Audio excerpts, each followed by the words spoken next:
Mantan Menko Polhukam Mahfud MD memuji langkah polisi yang akhirnya memeriksa ex-Menkominfo Budi Aris Setiadi. Dan menurut Mahfud MD, langkah polisi ini merupakan bagian dari sikap tegas Presiden Prabowo untuk mengusut siapapun yang terlibat dalam kasus mafia judi online. Pemeriksaan Budi Aris oleh Bareskrim dan mudah-mudahan itu merupakan bagian dari proses hukum yang teliti. Artinya orang kan mengatakan kok terlambat ini. Enggak, menurut saya itu mengumpulkan instrumen lain dulu agar nanti begitu diperiksa itu langsung tidak sia-sia lah. Ada kemajuan-kemajuan. Menurut saya bagus, Bareskrim gitu. Dan saya kira itu bagian itu dari sikap Pak Prabowo agar siapapun yang diduga terlibat itu supaya diperiksa.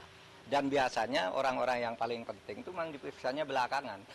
Jadi kalau diperiksa awal nanti yang lain lari semua, kita tidak tahu yang remeh-temeh itu kan. Ini periksa dulu lalu konstruksinya jelas masuk di situ Budi Aris. Nah kita baguslah Bareskrim.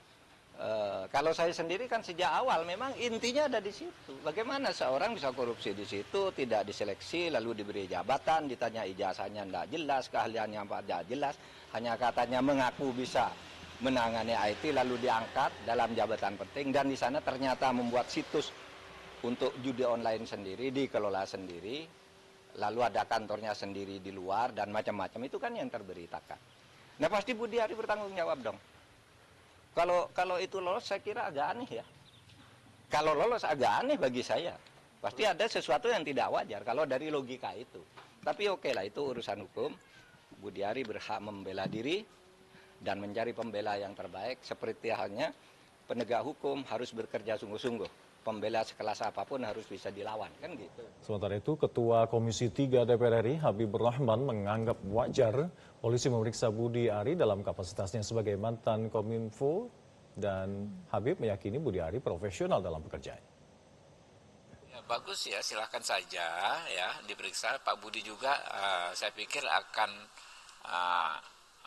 kooperatif, ya sudah kooperatif juga memberikan keterangan supaya peristiwa ini bisa benar-benar diungkap dengan terang benderang. Kalau feeling saya sih ya, saya tahu Pak Budi orang baik, Pak Budi itu orang profesional ya, insya Allah ya, kita berharap nggak ada sedikit pun keterlibatan beliau. Tapi karena posisi beliau bekas menteri, waktu itu adalah menteri, ya kan, tempus deliktinya juga di zaman beliau menteri, ya tentu wajar kalau diminta